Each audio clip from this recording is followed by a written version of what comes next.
Hello friends, வணக்கம். Welcome back to my channel. நீங்கள் இது வரைக்கும் நம்ம சேனலை சப்ஸ்கிரைப் பண்ணாமல் பார்த்துட்டு இருந்தீங்க அப்படின்னா சப்ஸ்கிரைப் பண்ணிட்டு பாருங்க. கூடவே இருக்கிற பெல் பட்டனையும் ப்ரெஸ் பண்ணிக்கோங்க. இது மஞ்சுவின் வேட்டை பார்ட் 1 நீங்கள் பார்க்கல அப்படின்னா அதை பார்த்துட்டு அதுக்கப்புறம் இதை பாருங்க. அப்போதான் உங்களுக்கு கதை புரியும், இல்லைன்னா புரியாது.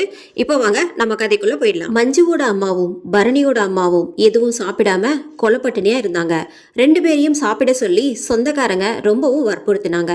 சரின்னு பேருக்கு 2 கவலம் சாப்பிட்டுட்டு மஞ்சுவோட அம்மா அவங்க வீட்டுக்கு வந்துட்டாங்க. வந்ததுமே எஸ்ஐ பழனிக்கு ஃபோன் செஞ்சு, சார், மஞ்சுவை பற்றி ஏதாச்சும் தகவல் கிடைச்சதா அப்படின்னு கேட்கிறப்பவே அழுகை பீறிட்டு வந்துருச்சு. வயசு வந்த பொண்ணு, கண்ணுக்கு கண்ணா வளர்த்த ஒரே செல்ல மகள் உயிரோடு இருக்கிறாளானே தெரியல. எந்த தாய்க்கும் இந்த நிலைமை வரக்கூடாது. கவலைப்படாதீங்கம்மா, தேடிக்கிட்டே இருக்கோம். இப்போ கூட இதை பற்றி தான் விசாரிச்சுட்டு இருக்கேன். சீக்கிரம் கண்டுபிடிச்சிடலாம் அப்படின்னு ஆறுதளிச்சாரு எஸ்ஐ பழனி. செல்வநாயகத்தோட கூட பிறந்தவங்கன்னு யாருமே இல்லை. மஞ்சுவோட அம்மாவுக்கு தம்பி ஒருத்தர் இருக்காரு. பேங்க்ல வேலைங்கிறதுனால அடிக்கடி டிரான்ஸ்ஃபர் ஆகி ஊரா போய்கிட்டு இருப்பாரு. அவருக்கு 2 பொண்ணுங்க. இப்ப மஞ்சுவோட வீட்டுல அவரும் செல்வநாயகத்தோட பங்காளி உறவு முறை. வீட்டுல ஆளுங்களும் நிறைஞ்சு இருந்தாங்க. தன்னோட அக்காவோட நிலையை பார்த்து கலங்கி போனவர் சொந்தக்காரர் ஒருத்தரோட போலீஸ் ஸ்டேஷனுக்கு போய் ஏதாவது துப்பு கிடைச்சதான்னு கேட்டு வர போனாரு. அங்க போலீஸ் ஸ்டேஷன்ல எஸ்ஐ பழனியை மேலிடத்திலிருந்து கேள்வி மேல கேள்வி கேட்டு குடைஞ்செடுத்தாங்க. சேலம் மாவட்ட கமிஷனர் அலுவலகத்துல இருந்து தனிப்பட்ட முறையில விசாரணை அதிகாரியா சூரிய பிரகாஷ்ங்கிறவரை நியமிச்சு இருந்தாங்க. அவரு ஓமல்லூர் இன்ஸ்பெக்டர் கிட்டையும் எஸ்ஐ கிட்டையும் இந்த கேஸ் விஷயமா பேசி விவரங்களை கேட்டாரு. அதுக்கப்புறமா விசாரணை சூடு பிடிக்க ஆரம்பிச்சது. சூரிய பிரகாஷ் எஸ்ஐ பழனியையும் கூட்டிக்கிட்டு கார் எரிஞ்சு கிடந்த இடத்துக்கு போனாரு. அந்த இடத்துல இருந்து மோப்ப நாய் உதவியோட ஏதாச்சும் தடயம் கிடைக்குதான்னு ஆராய்ஞ்சாரு. காரையே சுத்தி வந்த மோப்ப நாய் கொஞ்ச நேரம் கழிச்சு ஒரே இடத்தை பார்த்து குறைச்சிக்கிட்டே இருந்துச்சு. அதுக்கப்புறம் எதையோ ஃபாலோ பண்ணி துரத்திக்கிட்டு போற மாதிரி ஓட தொடங்குச்சு. மஞ்சுவோட ஆன்மாவின் அழைப்பினாலதான் ஓடுதுங்கிறத தெரியாத போலீசாரும் ஜீப்ல பின்தொடர்ந்து போனாங்க.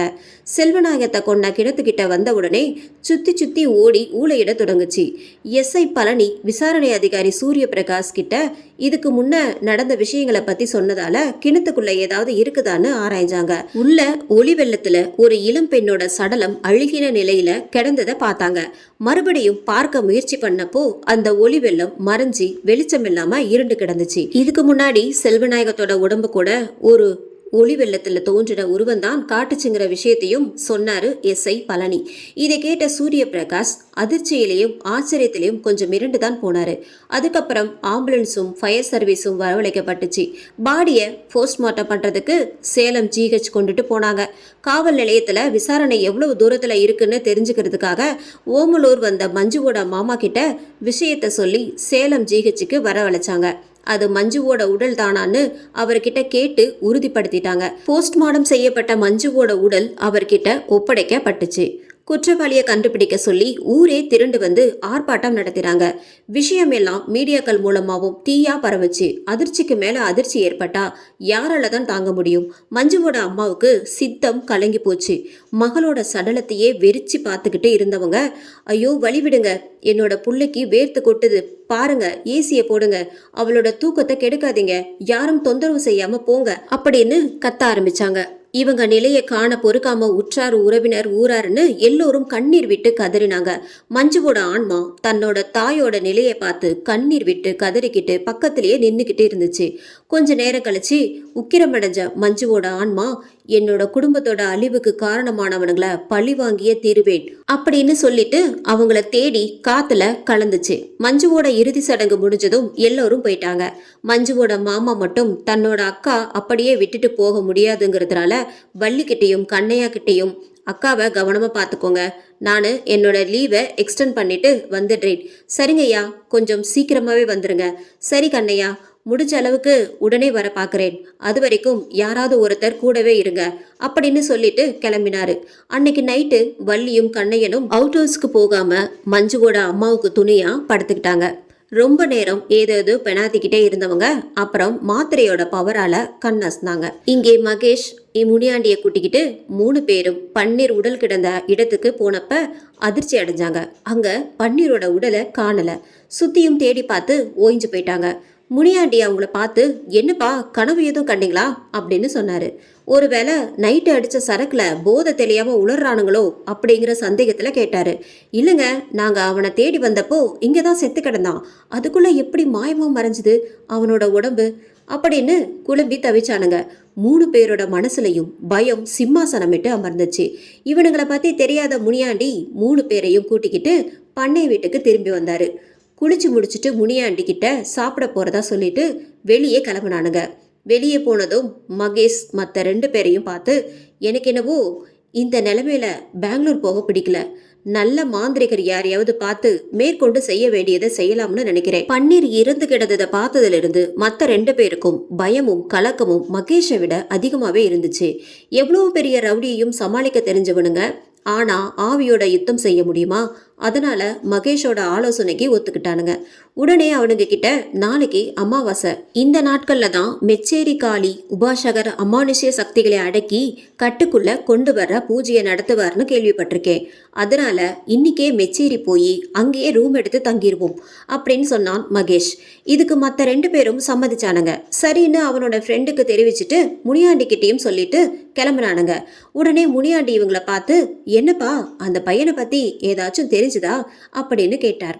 3 பேருக்கும் திருடனுக்கு தேள் கொட்டினது மாதிரி இருந்துச்சு. மெல்லவும் முடியாம விழுங்கவும் முடியாம இருந்தா எப்படி இருக்குமோ அப்படி வார்த்தையெல்லாம் தொண்டைக்குள்ளேயே சிக்கிக்கிச்சு. தன்னை சமாளிச்சுக்கிட்ட மகேஷ், அவங்க வீட்டில இருந்து ஏதோ அவசரம்னு சொல்லி உடனே வர சொன்னதுனால எங்களை எழுப்பாம கிளம்பி போயிட்டானாம். நாங்க அவனுக்கு ஃபோன் பண்ணி பார்த்தப்ப சொன்னான், நாங்க தான் போதையில ஏதோ தெரியாம உளறி இருக்கிறோம் அப்படின்னு சொல்லிட்டான். அவங்க சொன்னதுல நம்பிக்கை இல்லைனாலும் நமக்கு எதுக்கு பெரிய இடத்து விவகாரம்னு நினைச்சு வழி அனுப்பி வச்சாரு. அவங்களோட காரு வந்த வழியே திரும்பி மெச்சேரியை நோக்கி பயணமாச்சு. மகேஷ், ரமேஷ், செந்தில் 3 பேரும் மெச்சேரி வந்து சேர்ந்தானுங்க. மகேஷ் தன்னோட அம்மா கூட ஒரு தடவை வந்து கோயில் பூசாரிய சந்திச்சு பேசி இருந்ததால ரொம்ப சுலபமா அவர் மூலமா காளி உபசாகரோட வீட்டை கண்டடைஞ்சான். அவர்கிட்ட தங்களுக்கு நேர்ந்த அனுபவத்தை சொல்லி என்ன செய்யறதுன்னு கேட்டான். அவரு இவங்களை தீர்க்கமா பார்த்துட்டு, எந்த உண்மையையும் மறைக்காம சொன்னா மட்டும்தான் என்னால உதவி செய்ய முடியும் அப்படின்னு சொல்லிட்டார். 3 பேர் முகத்திலையும் கிளி படர்ந்துச்சு. மகேஷ் அவசரமாக மற்ற 2 பேரையும் முந்திக்கிட்டு, நாங்க எந்த தப்பும் செய்யலைங்க ஐயா. எங்க ஃப்ரெண்டு ஒருத்தன் குடிச்சிட்டு நேரங்கெட்ட நேரத்துல கண்ட இடத்துல படுத்து கிடந்துட்டு வருவான். அப்படி வந்தப்பதான் இந்த மோகினி அவனோட வந்திருக்குது. எங்களுக்கும் ஏதாவது பாதிப்பு வந்துடக்கூடாதுங்கிறதுக்காக உங்களை தேடி வந்தோம். எங்களுக்கு தயவு செஞ்சு உதவி செய்யுங்க அப்படின்னு கெஞ்சினான். இன்னமும் அவனுங்க மேல நம்பிக்கை வராத நிலையில, சரி நாளைக்கு காலையில தலைக்கு குளிச்சுட்டு விரதம் இருந்து காளியை வணங்கிட்டு ராத்திரி இங்க வந்துருங்க அப்படின்னு சொன்னார். இன்னைக்கு நைட்டு எப்படி போகுதோங்கிற பயத்தோடையே 3 பேரும் தலையாட்டிட்டு போனானுங்க. 3 பேரும் கோயிலுக்கு பக்கத்துல ஏதாவது லாட்ஜ் தங்குறதுக்காக இருக்குதான்னு தேடி பார்த்தானுங்க. கொஞ்ச தூரம் போனதும் சுமாரான லாட்ஜ் ஒன்று இருந்துச்சு. பக்கத்திலேயே ஒரு வயசான அம்மாவும் மகளும் மெஸ் நடத்திக்கிட்டு இருந்தாங்க. அங்கேயே நைட்டு டிஃபனை முடிச்சுட்டு லாட்ஜில் ரூம் எடுத்து தங்கினானுங்க. ரொம்ப நேரம் பேசிக்கிட்டு இருந்துட்டு 3 பேரும் தூங்க ஆரம்பிச்சானுங்க. எப்பவுமே சரக்கு அடிக்காம ரமேஷுக்கும் செந்திலுக்கும் தூக்கம் வராது. அதனால 2 பேரும் எழுந்திருச்சு மகேஷை எழுப்பாம சரக்கு அடிக்க ஆரம்பிச்சானுங்க.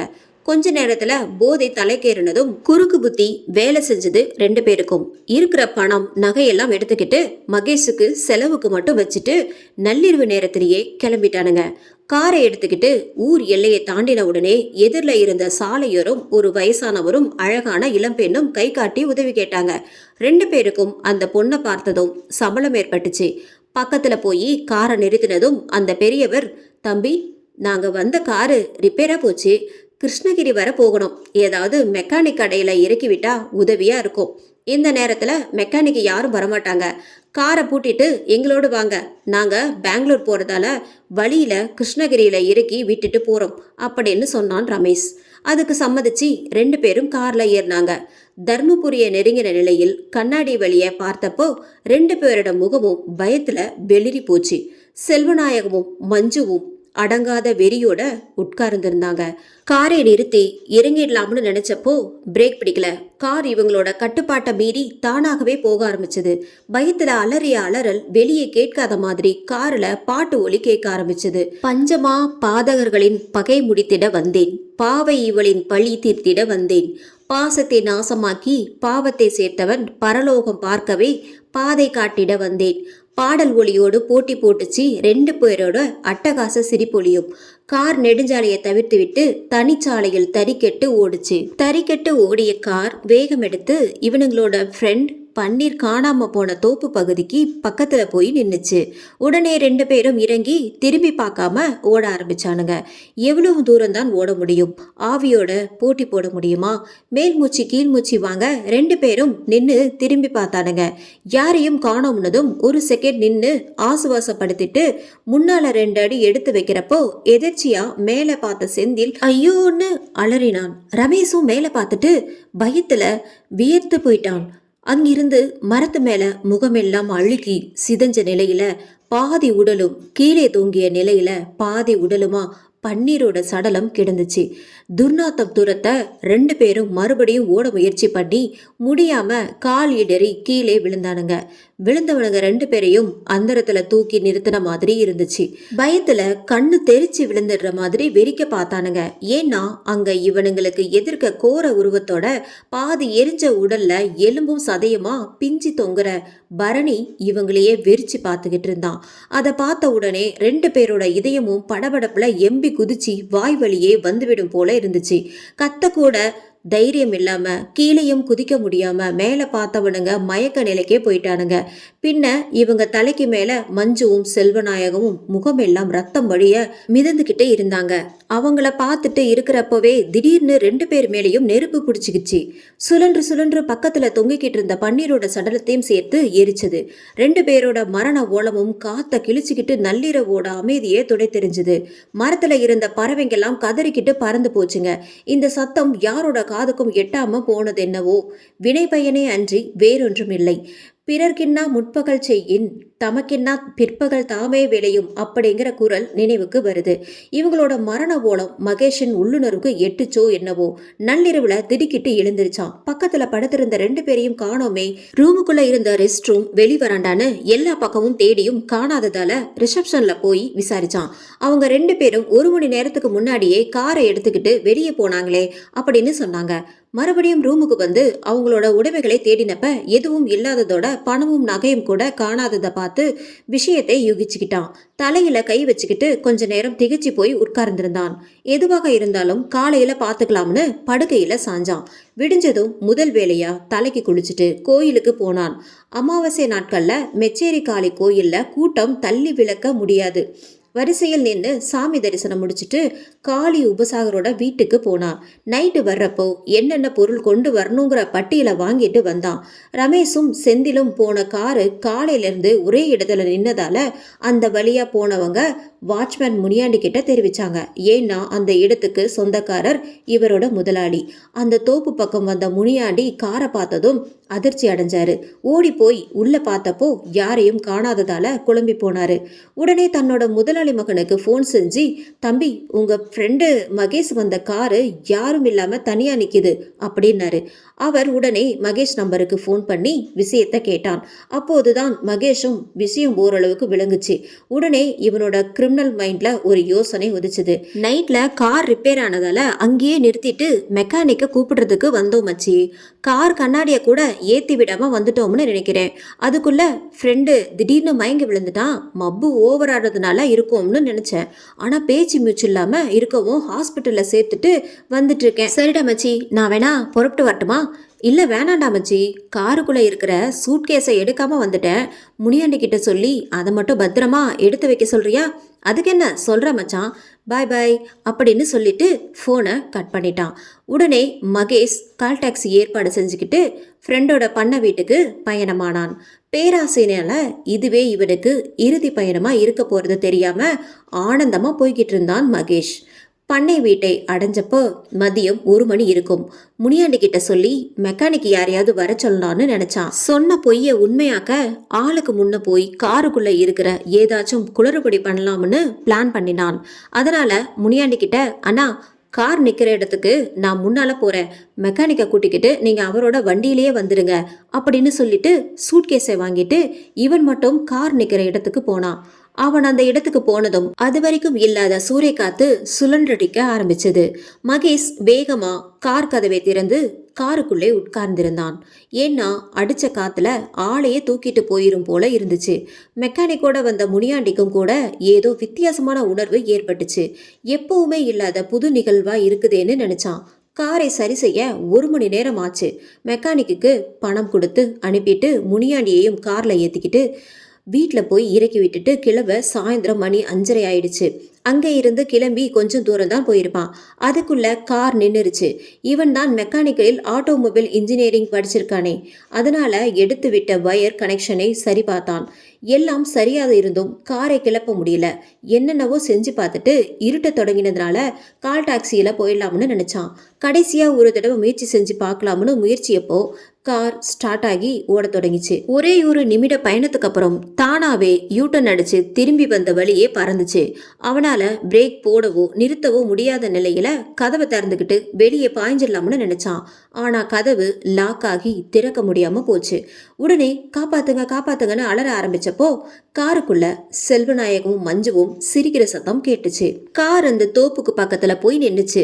இறங்கி ஓட ஆரம்பிச்சவன் காலில் ஏதோ தாக்கவே தலை குப்புற விழுந்தான். விழுந்தவனோட காலை பிடிச்சி காட்டுலையும் மேட்லையும் தர தரன்னு கண்ணுக்கு தெரியாத சக்தி காத்தாட்டம் இழுத்துக்கிட்டு போச்சு. பின் முதுகு தோலிரிஞ்சு ரத்தம் வலிய கதறிக்கிட்டே மேல் நோக்கி கும்பிட்டபடி விட சொல்லி கெஞ்சினான். குரூர சிரிப்போட அரைஞ்ச அறையில கழுத்து மழுக்கென முறிஞ்ச சத்தம் கேட்டுச்சு. குத்திட்ட விழிகள் பிதுங்கி முகம் கோரமா முதுகுப்புறம் திரும்பிடுச்சு. மகேஷ் சவமானதுக்கு அப்புறமும் ஆத்திரம் அடங்காத மஞ்சுவின் ஆத்மா கையையும் காலையும் முன்னும் பின்னுமா உடைச்சு போட்டுச்சு. இதை பார்க்குறப்பவே அமானுஷ்ய மரணம்னு எல்லாருக்கும் தெரியணும் அப்படின்னு நினைச்சது. பகை முடிச்சதும் மஞ்சுவோட ஆத்மா அம்மாவை தேடி காத்துல கரைஞ்சது. கண்கள் ஒரே இடத்தை நோக்க சுயநினைவே இல்லாம உட்கார்ந்து இருந்தாங்க மஞ்சுவோட அம்மா. பக்கத்துல போன மஞ்சு அவ அம்மாவோட தலைய தடவி கொடுக்க அவரோட விழிகள்ல சலனம் ஏற்பட்டுச்சு. கண்கள்ல கண்ணீர் அருவியா கொட்ட மஞ்சு, என் மகளே, என்னை விட்டுட்டு எங்கம்மா போன அப்படின்னு பினாத்திக்கிட்டே கதவை திறந்து வெளியே போக போனாங்க.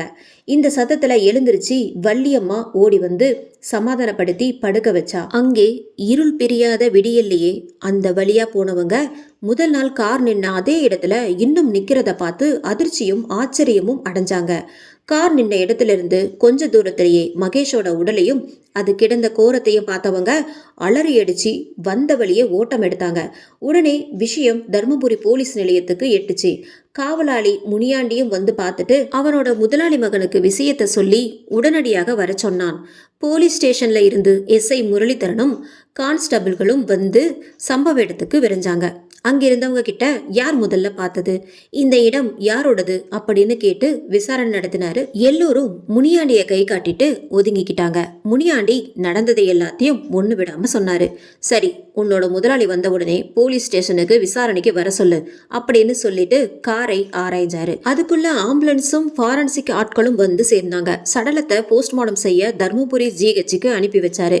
அதுக்கப்புறம் ஃபாரன்சிக் ஆட்கள் காரிலிருந்து கைரேகைகளை சேகரிச்சாங்க. மோப்பனாய் உதவியோட ஏதாவது துப்பு கிடைக்குமான்னு அந்த இடத்தை நல்லா ஆராய்ஞ்சு பார்த்தாங்க. மோப்பனாய் சடலம் கிடந்த இடத்துல இருந்து கொஞ்ச தூரம் வரை ஓடி கூலிப்படையினர் எரிஞ்சு கிடந்த இடத்துல போய் நின்னுச்சு. அங்க முழுசும் எரிஞ்சு சாம்பல் மேடா காட்சியளிக்க இடத்தை பார்த்து ஒண்ணுமே புரியாம குழம்பினாங்க. அந்த சாம்பலையும் பரிசோதனைக்கு எடுத்துக்கிட்டாங்க. மறுபடியும் வந்து கார் கதவை திறந்து ஏதாவது தடயம் கிடைக்குமான்னு ஆராய்ஞ்சாங்க. அப்பதான் சூட்கேஸை பார்த்தாரு எஸ்ஐ முரளிதரன். அது மேலிருந்த கை ரேகைகளையும் சேகரிச்சுக்க சொன்னாரு. ஃபாரன்சிக் ஆட்கள் கிட்ட சூட்கேஸை போலீஸ் ஸ்டேஷனுக்கு எடுத்துக்கிட்டு வாங்க. அங்க போய் அதை ஓபன் பண்ணினப்ப அதிர்ச்சி அடைஞ்சாங்க எஸ்ஐயும் காவலர்களும். சூட்கேஸ்ல இருந்த பணம் நகை எல்லாத்தையும் பார்த்துட்டு கொள்ளையடிச்சிருப்பானோ அப்படின்னு சந்தேகப்பட்டாங்க. அதுக்குள்ள மகேஷோட ஃப்ரெண்டும் அந்த இடத்துக்கு சொந்தக்காரனுமான ராஜீவ் முனியாண்டியை கூட்டிக்கிட்டு போலீஸ் ஸ்டேஷனுக்கு வந்தான். மகேஷை பத்தி தனக்கு தெரிஞ்சதை எல்லாத்தையும் சொல்லிட்டு அவனோட வீட்டு அட்ரஸையும் கொடுத்தான். எப்ப கூப்பிட்டாலும் விசாரணைக்கு ஒத்துழைப்பதா சொல்லிட்டு கிளம்பினான் ராஜீவ். எஸ்ஐ முரளிதரன் கான்ஸ்டபிள் ஒருத்தரோட ஓமலூருக்கு பக்கத்துல இருந்த மகேஷோட வீட்டுக்கு போனாரு. அவனோட அம்மா கிட்ட மகேஷை பத்தி விசாரிச்சதும் அந்த அப்பாவி தாய்க்கு அதிர்ச்சியும் பயமும் ஒன்று சேர தாக்குச்சு. அதனால அந்த அம்மா எஸ்ஐ கிட்ட, ஐயா, என்னோட புள்ளைக்கு என்னாச்சுங்க? அவன் ஏதாச்சும் தப்பு செஞ்சுட்டானுங்களா? அவனை எதுக்காக தேடுறீங்க அப்படின்னு மூச்சு விடாம கேள்விகளே அடுக்குனாங்க. உடனே எஸ்ஐ, பதற வேண்டாமா, உங்க பையன் எங்க போறதா சொல்லிட்டு போனார்னு தெரியுமா? செல்வநாயகம் வேலையை விட்டு நிறுத்தினதுல இருந்து இவன் வேலை தேடி போனது வரைக்கும் ஒண்ணு விடாம சொன்னாங்க. அதுக்கப்புறம் அந்த அப்பாவி தாயிடம் மகேஷோட உடல் தர்மபுரி ஜிஹெச்ல இருக்குன்னும் யாராவது சொந்தக்காரங்களை கூட்டிக்கிட்டு வந்து வாங்கிட்டு போங்கன்னும் அறிவுறுத்திட்டு செல்வநாயகத்தோட வீட்டுக்கு போனாரு. எஸ்ஐ சொன்னதை கேட்டு ஒப்பாரி வச்சு அழுதாங்க மகேஷோட அம்மா. அக்கம் பக்கத்துல இருந்தவங்க எல்லாம் அவங்க வீட்டுக்கு முன்னால கூடிட்டாங்க. மகேஷோட அம்மாவுக்கு ஆறுதல் சொல்லி சொந்த பந்தங்களுக்கு சொல்லிவிட்டாங்க. அதுக்கப்புறம் அந்த அம்மா மகேஷோட சடலத்தை சொந்தக்காரங்க உதவியோட ஜிஹெச்ல இருந்து நேரடியா மின்மயானத்துக்கு எடுத்துக்கிட்டு போய் எல்லா சடங்குகளையும் செஞ்சு எரிச்சிட்டு வந்தாங்க. மகேஷோட மறுபக்கம் தெரியாததால அவனோட அம்மா, ஐயோ என் கண்ணே, உனக்கு இப்படி ஒரு கொடூர சாவு வரும்னு தெரிஞ்சிருந்தா வேலை தேடி போக வேண்டாம்னு சொல்லி இருப்பேனே, எப்படி என்னை தனிமரமா தவிக்க விட்டுட்டு போயிட்டியே அப்படின்னு அவனை வளர்த்த கதையெல்லாம் சொல்லி சொல்லி அழுதாங்க. மகன் மேலிருந்த பாசத்தால மனம் விரக்தி அடைஞ்சு போனாங்க. மகேஷால செல்வநாயகத்தோட குடும்பமே அழிஞ்சது தெரிஞ்சா ஒருவேளை வாழ்வையே வெறுத்து தற்கொலை செஞ்சுக்கிட்டாலும் ஆச்சரியப்படுறதுக்கு இல்ல. அந்த அம்மா அந்த அளவுக்கு நல்லவங்க. இவங்களுக்கு இப்படி ஒரு பாவி மகனா பிறந்து இருக்கானேன்னு எல்லோரும் ஆச்சரியப்பட்டாங்க. ஏன்னா சின்ன வயசுலயே கணவனை இழந்தவங்க, தன்னோட மகனுக்காகவே வாழ்ந்த உத்தமி. இவங்களை பத்தி தெரிஞ்சதாலதான் ஊர்க்காரங்க உறவுக்காரங்களும் உண்மையை மறைச்சிட்டாங்க. ஒருவேளை பின்னால யார் மூலமாவது உண்மை தெரிஞ்சா அப்ப சமாதானப்படுத்திக்கலாம்னு நினைச்சாங்க. எவ்வளோ பெரிய மனிதாபிமான செயல்! ஏன்னா குற்றவாளியான மகேஷுக்கு கிடைக்க வேண்டிய தண்டனையும் கிடைச்சிருச்சு. அதனால இவங்க கிட்ட உண்மையை சொல்லி மஞ்சுவோட அம்மாவுக்கு ஏற்பட்ட நிலை மாதிரி ஏற்பட்டா யார் பார்த்துக்குவா அப்படிங்கிற எண்ணமும் ஒரு காரணம். மஞ்சுவோட வீட்டுக்கு போன தர்மபுரி எஸ்ஐ மஞ்சுவின் அம்மாவோட நிலையை பார்த்து வேலையாட்களான வள்ளிக்கிட்டையும் கண்ணையன் கிட்டையும் விசாரிச்சாரு. அவங்க நடந்த எல்லாத்தையும் ஒண்ணு விடாம விவரமா சொன்னாங்க. இவர் உடனே ஓமலூர் எஸ்ஐ பழனிக்கு ஃபோன் பண்ணினாரு. அவர் இவரிடம், நீங்க இந்த கேஸை விசாரிக்கிற சூரிய பிரகாஷ் சாரை போய் பாருங்க, அவர் இந்த நேரத்துல சேலம் கமிஷனர் ஆபீஸ்ல தான் இருப்பாரு, நானும் அங்க வந்துடுறேன் அப்படின்னு சொன்னார். சரின்னு சொல்லிட்டு ஹையர் ஆபீசரை சந்திக்க கமிஷனர் ஆபீஸுக்கு தன் உதவியாளரோட போய் சேர்ந்தாரு எஸ்ஐ முரளிதரன். கொஞ்ச நேரத்திலேயே எஸ்ஐ பழனியும் அங்க வந்து சேர்ந்தாரு. நடந்ததையெல்லாம் கேட்ட அதிகாரி சூரிய பிரகாஷ், அந்த சூட்கேஸ்ல இருக்கிறது மஞ்சுவோட அம்மாவும் பரணியோட அம்மாவும் கடத்தல்காரங்க கிட்ட கொடுத்த பணமும் நகைகளும் ஆச்சே, அது எப்படி மகேஷ் கிட்ட வந்துச்சு? கடத்தல்காரனுங்களுக்கும் இவனுக்கும் என்ன சம்மதம் அப்படின்னு ஆலோசனை நடத்தினாரு. அப்ப மஞ்சுவோட அம்மா சொன்னது மாதிரி கொலை கடத்தல்னு எல்லாமே இவன் செஞ்ச வேலை தான் முடிவு பண்ணாங்க. கேஸை முடிவுக்கு கொண்டு வந்தாங்க. மஞ்சுவோட மாமா விடுப்பை நீடிச்சிட்டு வந்தாரு. நடந்த விஷயங்களை கண்ணையன் தம்பதி மூலமா தெரிஞ்சுக்கிட்டாரு. உடனடியா எஸ்ஐ பழனிக்கு போன் செஞ்சாரு. அவங்க இவரை சேலம் கமிஷனர் ஆபீஸ்க்கு வர சொன்னாங்க. உடனே இவரும் அங்க போய் அவங்கள சந்திச்சாரு. அவங்க அந்த சூட்கேஸ்ல இருந்த பணம் நகைகளை அடையாளம் காட்ட சொன்னாங்க. இவரும் தன் அக்காவின் நகையை அடையாளம் காட்டினாரு. ஓமலூர் எஸ்ஐயும் அதை உறுதிப்படுத்த சொன்னாரு. அதுக்கப்புறம் கோர்ட்ல கேஸ் விசாரணைக்கு வந்துச்சு. கேஸ் பத்தின டீட்டெயில்ஸை விசாரணை அதிகாரி சூரிய பிரகாஷ் கோர்ட்ல ஒப்படைச்சாரு. ஓமலூர் எஸ்ஐ பழனியும் தர்மபுரி எஸ்ஐ முரளிதரனும் கேஸ் சம்பந்தப்பட்ட ஆதாரங்களை சப்மிட் பண்ணாங்க. எதிர்த்தரப்புல வாதாட ஆட்கள் இல்லாததாலையும் குற்றவாளின்னு உறுதி செய்யப்பட்டவர் இறந்ததாலையும் அரசாங்கமே இலவச வக்கீல நியமிச்சாங்க. காவல்துறை உதவியோட மகேஷோட அம்மாவுக்கு உடல்நிலை சரியில்லைன்னு பொய்யான மெடிக்கல் சர்டிபிகேட்டை சமர்ப்பிச்சாங்க. மகேஷோட அம்மாவுக்கு கேஸ் விஷயத்தை சொல்லாமலேயே அவர் சார்பில் மகேஷோட உறவினர் கோர்ட்ல ஆஜரானாரு. மஞ்சுவோட அம்மா ஆஜராக முடியாததுக்கும் மனநிலை மருத்துவரின் சான்றிதழை கோர்ட்ல சமர்ப்பிச்சாங்க. ஊர் மக்கள் சிலரோட சாட்சியங்களையும் மஞ்சுவோட மாமா பரணியோட அம்மான்னு பலரோட சாட்சியங்களையும் வச்சு குறுக்கு விசாரணை பண்ணினாங்க. முனியாண்டியோட சாட்சியும் ரொம்ப முக்கியமானதா இருந்துச்சு. மகேஷ் தான் கூலி படையினரோட சேர்ந்துக்கிட்டு கொலையும் கடத்தலும் செஞ்சிருக்கான் அப்படிங்கிறதுக்கு அவனோட மொபைல் போனோட கால் லிஸ்ட் வலுவான ஆதாரமா அமைஞ்சது. கடைசியா இந்த கேஸ் ஒரு முடிவுக்கு வந்துச்சு. இறுதி தீர்ப்பு வழங்கின நாள்ல கோர்ட்ல ஒப்படைக்கப்பட்டு இருந்த நகைகளும் பணமும் இருந்த சூட்கேஸ் ஃபார்மாலிட்டிஸ் எல்லாம் முடிச்சுட்டு பரணியோட அம்மாவும் மஞ்சுவோட அம்மாவும் வராததால மஞ்சுவோட மாமா கிட்ட ஒப்படைக்கப்பட்டுச்சு. வீட்டுக்கு வந்த உடனே பரணியோட வீட்டுக்கு போய் அவனோட அம்மாவுக்கு சேர வேண்டியதை ஒப்படைச்சிட்டு ஆறுதல் சொல்லிட்டு வந்தாரு மஞ்சுவோட மாமா.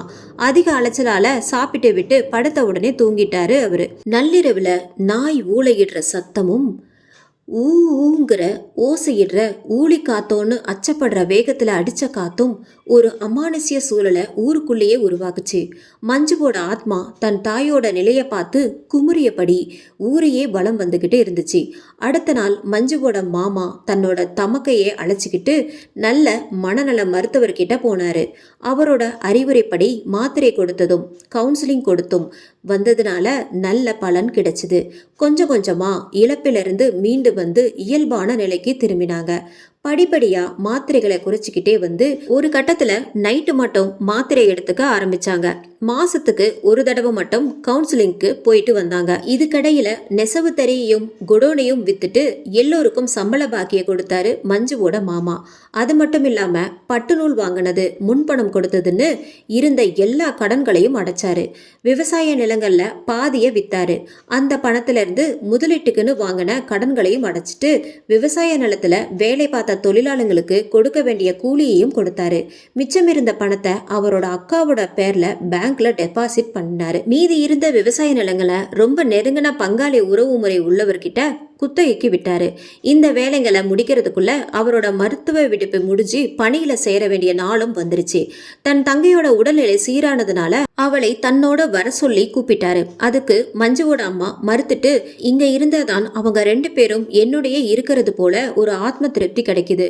அது மட்டும் இல்லாம விவசாய நிலத்தை குத்தகைக்கு விட்டாலும் நாமளும் ஒரு கண்ணு பார்த்துக்கணும்லப்பா அப்படின்னு சொன்னாங்க. அவருடைய விருப்பத்தை கெடுக்காம வள்ளிக்கிட்டையும் கண்ணையன் கிட்டையும் நல்லா கவனிச்சுக்க சொன்னாரு. தன்னோட தங்கையை தனியா விட்டுட்டு போக மனசு இல்லாமலேயே கிளம்பி போனாரு மஞ்சுவோட மாமா. தினமும் ராத்திரியானா ஊருக்குள்ள எல்லாருமே பயப்படுற மாதிரியான அமானுஷ்யமான சூழல் உருவாச்சு. இதுக்கு என்ன தீர்வுன்னு முடிவு பண்றதுக்காக ஊர் மக்கள் பஞ்சாயத்தை கூட்டினாங்க. பஞ்சாயத்துல மலையாள மாந்திரிகரை வரவழைக்கலாம்னு முடிவு பண்ணாங்க. அதுக்கு ஆகிற செலவை மஞ்சுவோட அம்மா ஏத்துக்கிறதா சொன்னாங்க. உடனே அதுக்கான ஏற்பாடுகளை செய்ய ஆரம்பிச்சாங்க. அன்னைக்கு நைட்டு நாய் ஊளையிடுற சத்தமும் காத்துல மரங்களோட பேயாட்டமும் மற்ற நாட்களை விட அதிகரிச்சு திகிலை ஏற்படுத்திச்சு. மஞ்சுவோட அம்மா மகளையும் கணவரையும் நினைச்சு கண்ணீரில கரைஞ்சாங்க. அதுக்கப்புறம் மாத்திரைங்க உதவியால கொஞ்ச நேரம் கண்ணாசினாங்க. ஆழ்ந்த தூக்கத்துல இருந்தப்ப அவங்களுக்கு அது கனவா இல்ல நினைவான்னு தெரியாத சூழல்ல மஞ்சுவோட உருவம் கண்ணுக்கு தென்பட்டுச்சு. அம்மா, எனக்கு ஒரு கோயில் வீட்டை அமைச்சு தினமும் விளக்கேத்தி சாமி கும்பிட்டு வந்தா நானு கன்னி தெய்வமாய் இருந்து இந்த ஊரையே காப்பாத்துவேன் அப்படின்னு சொல்லிட்டு மறைஞ்சிருச்சு. திடுக்கிட்டு எழுந்திருச்ச மஞ்சுவோட அம்மாக்கு அதுக்கப்புறம் தூக்கம் வரல. அடுத்த நாள் காலையில பஞ்சாயத்து பெரியவங்களோட ஆலோசனை செஞ்சு சின்னதா ஒரு அறை கட்டினாங்க. அந்த அறையில ஊர் மக்கள் தினமும் விளக்கேத்தி வழிபட்டாங்க. அதுக்கப்புறம் இரவு நேரத்துல எந்த அமானுஷ்ய சத்தங்களும் ஊருக்குள்ள கேட்கல. ஆனா குடோன்ல நைட்டு நேரத்துல கேட்ட அமானுஷ்ய சத்தங்களால அதை வாங்கினவங்க வேறு இடத்துக்கு மாத்திக்கிட்டு போனாங்க. அதுக்கான நிலத்தையும் மஞ்சுவோட அம்மாவே கொடுத்தாங்க. அந்த குடோன் கவனிப்பார் இல்லாம பாலடிச்சு போக ஆரம்பிச்சது. நம்ம கதையோட ஆரம்பத்துல கோகுலுக்கு ஏற்பட்ட அனுபவம் தான் நிறைய பேருக்கு ஏற்பட்டுச்சு. ஆனா தவறு செய்யாதவங்க யாருக்கும் எந்த விதத்திலும் மஞ்சு ஆத்மா தொந்தரவு தந்ததில்லை. அந்த ஆத்மா வெளிப்படுதுன்னா ஏதாச்சும் உயிர் பலி நிகழ்ந்திருக்கும்னு அர்த்தம். அநியாயம் இழைச்சு கொல்லப்படுறவங்களுக்காக மஞ்சுவோட ஆத்மா பழி வாங்குறதா ஊருக்குள்ளே பேசிக்குவாங்க அப்படின்னு கோகுலுக்கு கதை சொன்னவர் சொல்லி முடிச்சாரு. இத்தனை விஷயமும் உங்களுக்கு எப்படி தெரிஞ்சுது? என்னோட மனைவி மஞ்சுவோட அம்மாவுக்கு தூரத்து சொந்தம். அது மட்டும் இல்லாம இந்த சம்பவம் அந்த சமயத்துல டிவியில பேப்பர்லன்னு பெரிய அளவுல வெளிவந்துச்சு அப்படின்னு சொன்னார். நம்ம கதாநாயகன் கோகுலுக்கு ஒரு திகில் திரைப்படம் பார்த்த உணர்வு ஏற்பட்டுச்சு. அதுக்குள்ள விடிஞ்சிட்டதால 2 பேரும் எழுந்திருச்சு காலை கடன் முடிச்சுட்டு தேநீர் அருந்தினாங்க. அதுக்கப்புறம் அவர்கிட்ட இருந்து பிரியாவிடை பெற்ற கோகுல் மஞ்சுவுக்கும் அவளோட குடும்பத்துக்கும் ஏற்பட்ட நிலையை நினைச்சு மனபாரத்தோட தன்னோட பயணத்தை தொடர்ந்தான். இந்த எபிசோட் உங்களுக்கு பிடிச்சிருந்தது அப்படின்னா நம்ம சேனலை மறக்காம லைக் பண்ணுங்க, ஷேர் பண்ணுங்க, சப்ஸ்கிரைப் பண்ணுங்க. நன்றி, வணக்கம்.